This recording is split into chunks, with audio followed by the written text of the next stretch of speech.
I was invisible when everything was going her way. Funny how things change. When she was winning, I didn't exist. Not to her. Not to the people around her. I was just the quiet one, the plus one, the person who held the camera while she posed. But now that life's flipped upside down, suddenly, I'm visible again. My name's Erica. I'm 30, and this story's about my sister, Leah. 2 years younger than me, louder, flashier, the kind of person who always had a spotlight whether it was earned or not. And for most of our lives, that spotlight never, ever left her. Leah was the golden child. Straight white teeth, homecoming queen, somehow always tan. She was the kind of girl who could crash a car, cry, and walk away with the insurance check and a date with the claims agent. Meanwhile, I was the one who actually followed the rules, got the grades, stayed out of trouble only to get, "Why can't you be more like your sister?" By the time she hit 25, she had it all. Instagram following in the six figures. A travel influencer boyfriend. A brand partnership with some fake wellness tea. And a lifestyle curated to perfection, beige everything, mirror selfies. I woke up like this, captions that definitely took 300 tries. And me? I was working a quiet job at a non-profit. Living alone. Eating frozen Trader Joe's meals and reading books no one wanted to talk about at dinner. She barely looked at me when we were in the same room. Talked at me, not to me. Posted me in a group photo once and cropped me out in the final edit. And it wasn't just her. People noticed her. Our parents gushed about her success. Our extended family followed her journey. My friends wanted to know what she was really like, and when I told them the truth, they said I sounded bitter. Maybe I was. But not anymore. Because here's the thing about curated lives. They don't survive reality. And Leah's perfect life? Yeah, it fell apart fast. All it took was one cheating scandal, one exposed DM thread, and one very public breakup. And suddenly? She needed a place to land. Guess who she called? The call came at 2:17 in the morning. I was half asleep, disoriented, thinking it was a wrong number until I saw her name, Leah. I hesitated. A full 10 seconds. Because the last time she called me, on purpose, not by accident, was 2019. To ask if I could bring her a phone charger when she left hers at home before a brand shoot. She didn't even say thank you. But something in me said pick up. So I did. She was crying. Not cute influencer tears, real crying. Muffled, messy, gasping. I didn't know who else to call, she whispered. I sat up in bed. What's going on? And then, in fragments, she told me. Her perfect boyfriend? The one she posted weekly Soulmate Sunday photos with? He had a second girlfriend. Someone younger, with an even bigger following. The two of them had apparently been planning a couples collab together behind Leah's back. But that wasn't even the worst part. They'd gone public with it. Posted a joint statement. Called Leah toxic. Screenshotted old texts of her venting and spun them like she was unstable. It was a PR assassination. And within hours, her following tanked. She lost 3 brand deals in a single day. A fourth said they were re-evaluating their values. Her agency dropped her 2 days later. And just like that? Leah, the girl who built a career off aesthetic and attention, was unfollowed by the same world that once adored her. I just need somewhere to go, she said. I didn't know who else would. I don't know, care. The words hit harder than I expected. Because there I was, Erica, the invisible one, suddenly remembered. And maybe you'd expect me to hang up. Maybe you're hoping I slammed the door in her face, told her this was karma, let her sit in the ruins of the perfect life she'd built on filters and half-truths. But I didn't. Because I know what it feels like to need someone and not know who'll show up. So I said, yeah. Come over. She showed up an hour later. No makeup. Hoodie. Hair in a bun. Her suitcase barely zipped. I opened the door and she collapsed into my arms like we'd never spent years pretending we weren't sisters. She cried. Hard. On my shoulder. And I let her. I made tea. I cleared my couch. I gave her a blanket and an old t-shirt. And for the first time in forever, Leah let the mask slip. She admitted she hated being famous for nothing. That she felt like she was performing all the time. That the pressure to be loved became an addiction she couldn't control. She even said, I used to envy you.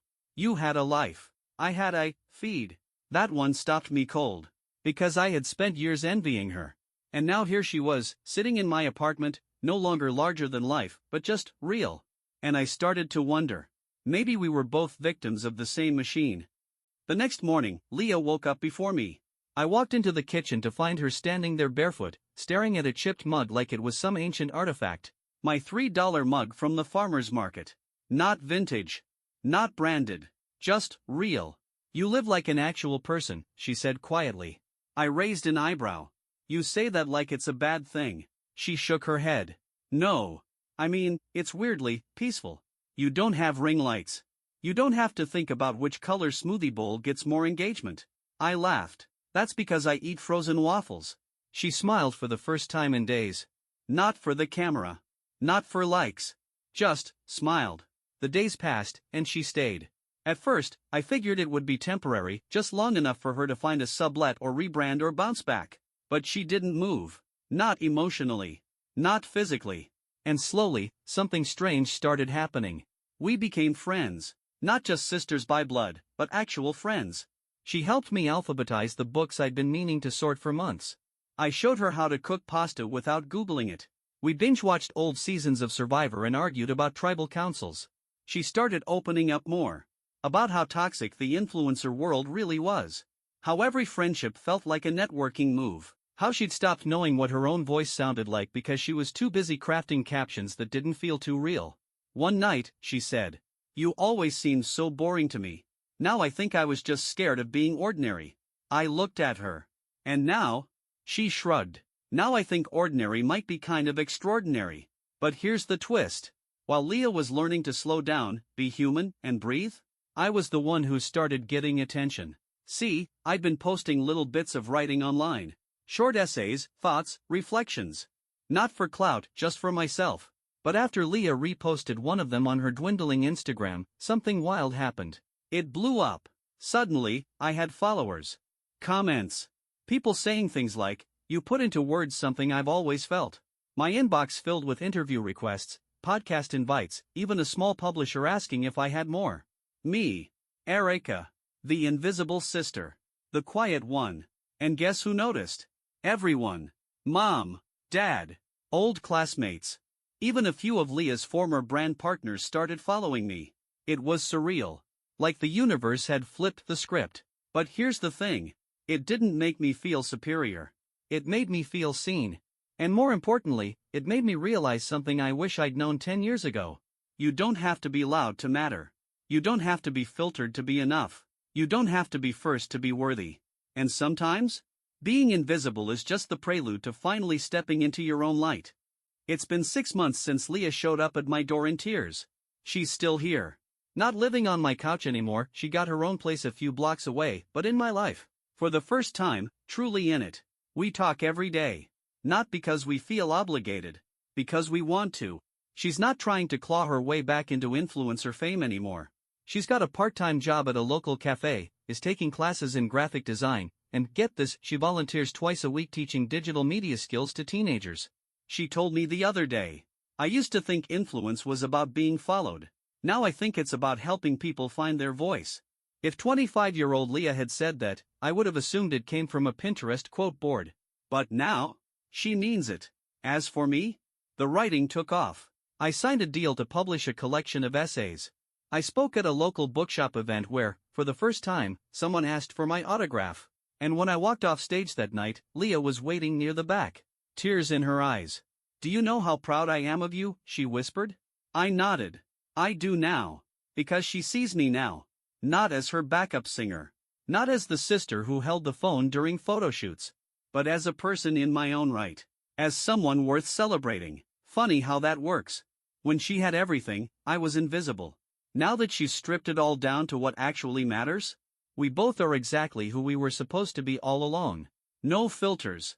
No fronting. Just real. If you've ever felt like the forgotten one, the second choice, the shadow behind someone else's spotlight, hear this. Sometimes people don't see your worth until their world quiets down. But your value was never dependent on their recognition. You don't have to be loud to be important. You don't have to be popular to be powerful. You just have to be you. And sometimes, when the noise finally fades, people start to notice the ones who've been solid and steady all along. I know I did. And so did she.